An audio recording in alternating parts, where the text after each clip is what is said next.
Hello दोस्तों, आपका मेरे चैनल प्यारी कहानियाँ में स्वागत है। आज की कहानी का शीर्षक है ख्वाहिशें। कहानी बहुत अच्छी है दोस्तों।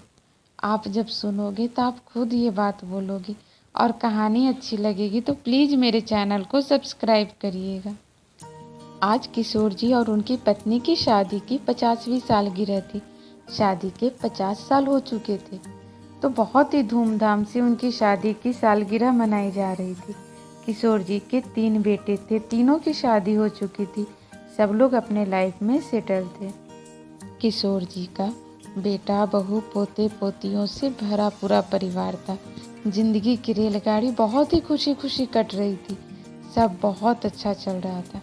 किशोर जी और उनकी पत्नी अपने बड़े बेटे के साथ ही गांव पर रहती थी, क्योंकि उनका बड़ा बेटा गांव पर ही रहकर बिजनेस करता था और खेती बाड़ी भी संभालता था। उनका मंझला बेटा मल्टीनेशनल कंपनी में अच्छे पद पर था और वह देहरादून में रहता था। उनका छोटा बेटा भी बैंक में मैनेजर था। इस वजह से दोनों बच्चे तो बाहर रहते थे, लेकिन दूर रहने के बाद भी सब में बहुत प्यार था। साल में एक बार छठ पूजा में सब लोग जरूर मिलते थे। वे लोग जब कभी किशोर जी को बोलते कि चलिए ना पापा, वहाँ भी रहिएगा। इस पर किशोर जी बोलते कि ना बाबा, मैं तो यहीं ठीक हूँ, जो तुम लोग ही रहो शहर में। इस वजह से वो लोग गांव में ही रहते थे।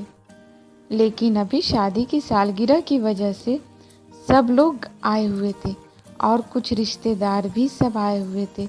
बहुत ही धूमधाम से उनके बच्चे लोग उनकी शादी की सालगिरह मना रहे थे। शाम को किशोर जी को और रुक्मणी जी को दूल्हे दुल्हन की तरह तैयार किया जाता है। वरमाला होने के लिए जब उन्हें स्टेज पर लाया जाता है तो किशोर जी रुक्मणी जी के गले में वरमाला डाल देते हैं। लेकिन रुक्मणी जी बोलती हैं कि मैं नहीं डालूंगी, पहले आप मुझसे वादा करिए कि मुझे छोटी छोटी बातों पर ताने नहीं दोगे और मुझसे झगड़ा नहीं करोगे, तो ही मैं वरमाला डालूंगी।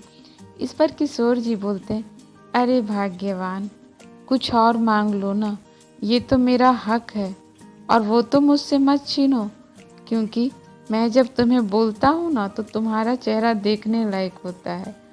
और हंसने लगते हैं। और फिर वो जो तुम गुस्से में मुझे बोलती हो, मुझे तो बहुत सुकून मिलता है उससे, वो तो मत छीनो। अच्छा अच्छा, ठीक है, चलो तुम्हारे लिए ये भी सही, जो मैं तुमसे झगड़ा नहीं करूँगा। फिर रुक्मणी जी किशोर जी के गले में वरमाला डाल देती हैं। सब कुछ, सारी रस्में बहुत अच्छे से हो जाती है। सब लोग बहुत एंजॉय करते हैं।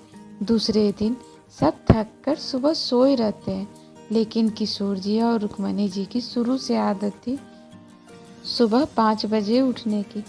उठकर दोनों थोड़ा टहलते हैं, फिर बाहर दलान में बैठे रहते हैं।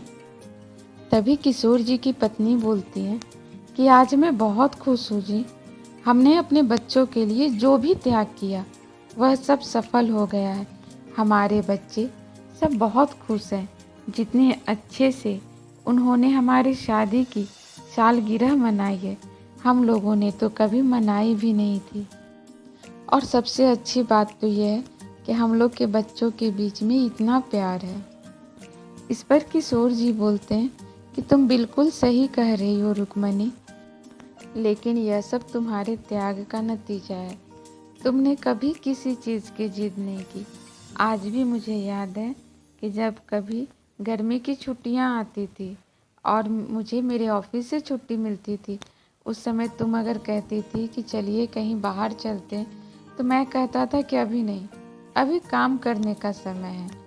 जो बच्चे जब सेटल हो जाएंगे उसके बाद फिर मैं तुम्हें लॉन्ग टूर पर ले जाऊंगा। लेकिन तुम हमेशा चुपचाप उसे मान लेती थी और कभी कोई शिकायत नहीं करती थी।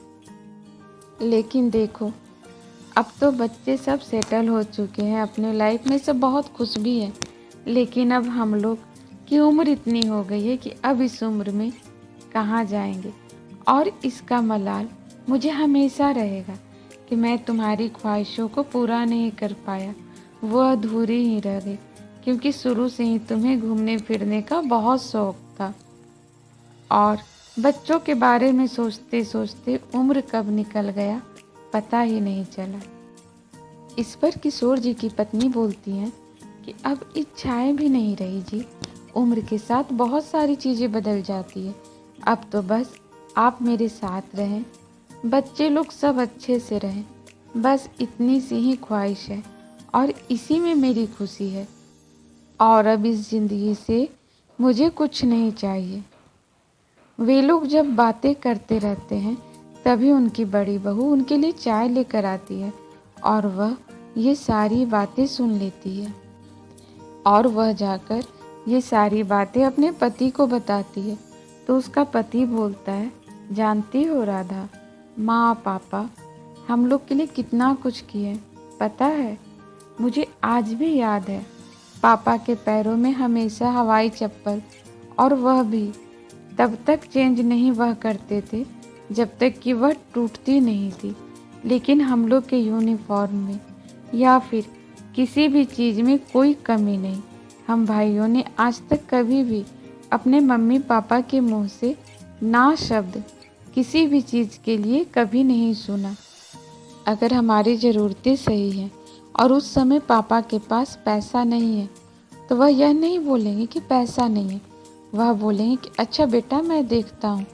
जो इन्होंने अपना पूरा जीवन हम लोगों को दे दिया। हर पर्व में हम भाइयों के लिए कपड़े ज़रूर खरीदे जाएंगे, भले ही माँ तीज में भी साड़ी लेने में आनाकानी करे कि मेरे पास तो है ही ना, मुझे अभी क्या ज़रूरत है, रहने दीजिए। जैसे कि उन लोगों की खुशियाँ सिर्फ और सिर्फ हम भाइयों में ही थी। नमन और दीपेश तो बहुत छोटा था, मैं बड़ा था, इसलिए मुझे सब बातें बहुत अच्छे से याद है। और कल ही हम लोग कहीं घूमने का प्लान बनाते हैं, वह जगह जो खासकर माँ और पापा को पसंद हो, जहाँ वह लोग जाना चाहें। लेकिन कोई भी यह मत बताना कि वह लोग जो बातें कर रहे थे वो तुम सुनी हो या फिर हमें पता है। तो उसकी पत्नी बोलती है कि अच्छा ठीक है, मैं नहीं बताऊंगी, जो आप जाकर उन लोगों से बातें करिए। सुनील अपने भाइयों से जब बातें करता है तो सब लोग तैयार हो जाते हैं कि हाँ हाँ चलते हैं ना। फिर वे लोग जाकर किशोर जी और रुक्मणी जी से बोलते हैं कि माँ बाबूजी, हम लोग सोच रहे हैं कि क्यों ना हम लोग वैष्णो देवी माँ के दर्शन करने चले और आसपास के जगह में घूम भी लेंगे। तो किशोर जी और उनकी वाइफ बोलती है हाँ हाँ ज़रूर, यह तो बहुत अच्छी बात है। दूसरे दिन फिर वे लोग माँ वैष्णो के दर्शन करने के लिए निकल जाते हैं।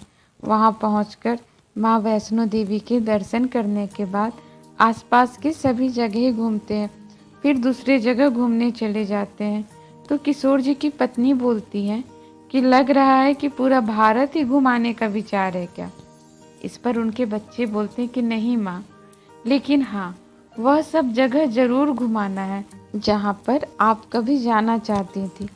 अपने बच्चों की बातें सुन रुक्मणी जी की आंखों में आंसू आ जाते हैं। वह बोलती हैं कि बेटा, आज तुम लोगों की बातें सुन सच में मुझे ऐसा लग रहा है कि जैसे मैंने पिछले जन्म में कोई बहुत अच्छा काम किया था, जो मुझे तुम लोग जैसे बच्चे हैं, यह मेरे पिछले जन्म के कर्मों का ही फल है। इस पर उनका बेटा बोलता है कि नहीं माँ, जो आपने हमारे लिए जो किया है उसके बदले में तो यह कुछ भी नहीं है, जो हम सिर्फ और सिर्फ अपने भगवान की थोड़ी सी सेवा ही तो कर रहे हैं ना, और यह तो हमारा फर्ज है। उस दिन किशोर जी और उनकी पत्नी को ऐसा लग रहा था जैसे उनकी सिर्फ ख्वाहिशें ही पूरी नहीं हो रही है, बल्कि आज उन्हें वह मिल रहा था जो हर माँ बाप अपने बच्चों से चाहता है। लेकिन यह सुख बस किसी किसी को ही नसीब होता है कि उनके बच्चे भी उनसे इतना प्यार करें। वैसे भी दोस्तों, यह कहा भी गया है कि भगवान जी हर जगह हमारी मदद करने नहीं आ सकते, इसलिए ही तो उन्होंने माँ पापा को बनाया है, जो बिना कुछ कहे हमारी सारी ज़रूरतें पूरी कर देते हैं।